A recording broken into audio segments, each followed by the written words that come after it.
Chapter 16 of Bunny Brown and His Sister Sue by Laura Lee Hope. This recording is in the public domain. Recording by Abigail Rasmussen. Chapter 16. The Lemonade Stand. Bunny Brown tried to clap the cover quickly back on the box, but he did not quite do it. It went on crooked, and when Charlie Star tried to help he only made it worse, so that the cover went spinning to one side. Suddenly some little green animals began hopping from the box.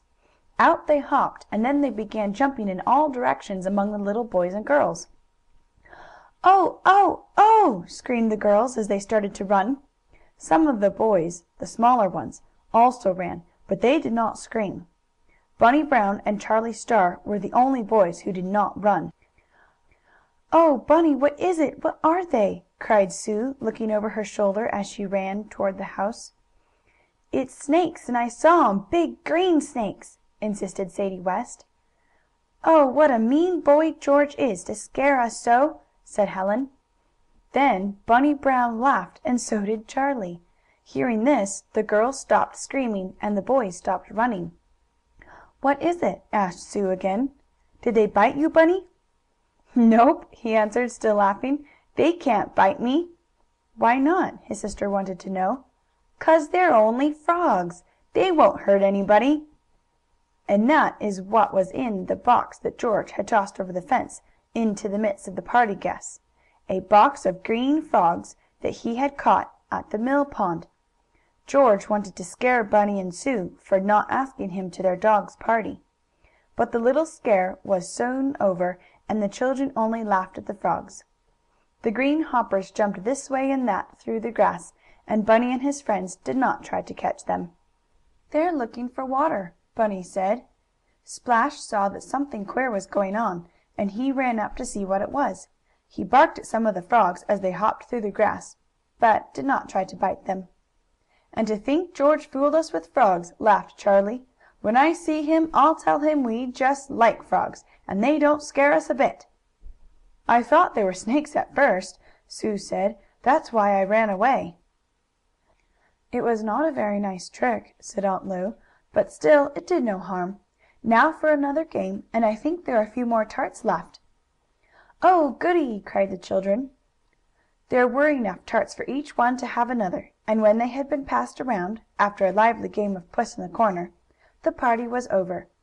Everyone said he had a fine time, and when Bunny Brown and his sister Sue asked their guests to come again, each one said: "I surely will."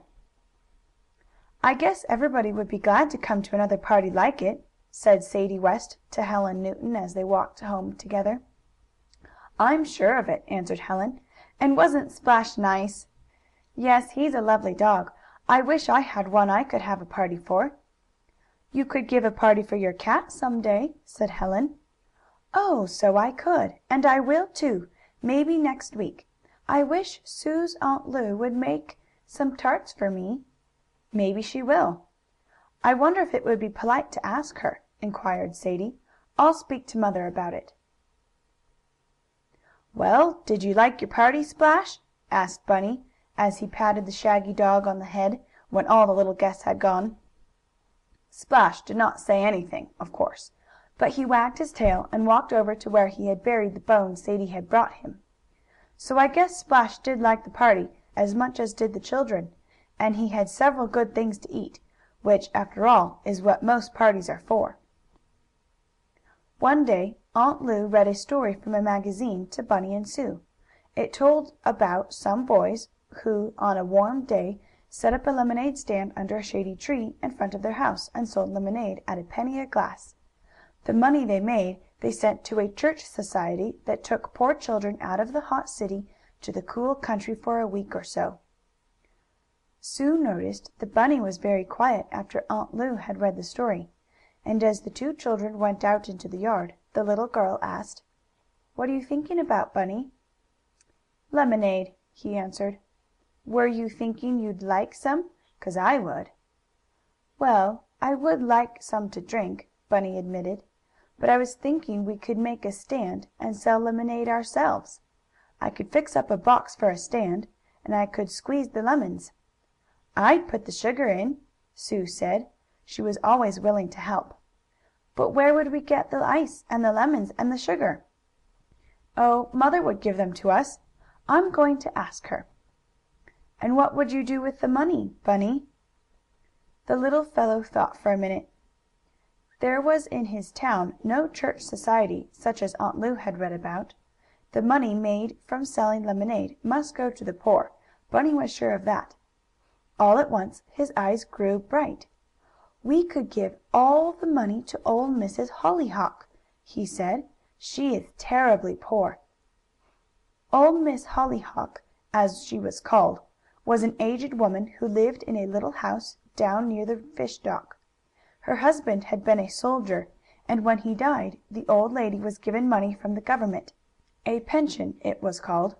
Still, she was very poor, and she was called Old Miss Hollyhock because she had so many of those old-fashioned hollyhock flowers in her garden. Her real name was Mrs. Borden. "We could give the money to her," Bunny said. "Oh, yes," Sue agreed. "She needs it." "Then we'll have a lemonade stand," declared Bunny. Mrs. Brown said she did not mind if Bunny and Sue did this. A number of the children in Bellemere had done this, at different times, and some of the larger boys and girls had made even as much as $5, giving the money to the church or to the Sunday school. "Of course you won't make as much as that, Bunny," his mother said, "but you may take in a few pennies, and it won't do you any harm to sit in the shade and sell lemonade." "Will you buy some?" asked Sue. "Oh, I guess so," Mrs. Brown answered, smiling. So she gave the children the ice, sugar and lemons, and they made a big pitcher of lemonade. Bunny set up a box under a tree in front of the house, covering the box with a clean white cloth. Then, with the pitcher and glasses on a serving tray, he and Sue were ready for business. "Lemonade! Lemonade!" they called, just as had done the children in the story. "Lemonade in the shade, nice and cold, just fresh made." One man did stop and buy some. "My, that's good!" he said, as he finished the glass. "How much is it?" "A penny," Bunny said. "Oh, only a penny? Why, that glass of lemonade was worth 5 cents anywhere. It was just sweet enough and just cold enough. Here," and the man laid a 5-cent piece down on the stand and walked away. "Oh, isn't that good?" cried Bunny, his eyes fairly dancing with joy as he looked at Sue. "It's just fine!" she answered. "What a lot of money!" But few were as generous as the kind man, and most of those who drank at the lemonade stand just laid down pennies. Bunny and Sue had taken in quite a few pennies, and the pitcher was nearly empty of lemonade. "I'll go in and make more as soon as we sell it all," Bunny said. "We'll have a lot of money for old Mrs. Hollyhock," observed Sue. "She will be rich then; won't she, Bunny?" "I guess 16 cents isn't rich, but we did better than I thought we would. Oh, look!" suddenly cried Bunny. "There's a dog, and someone has tied a tin can to his tail."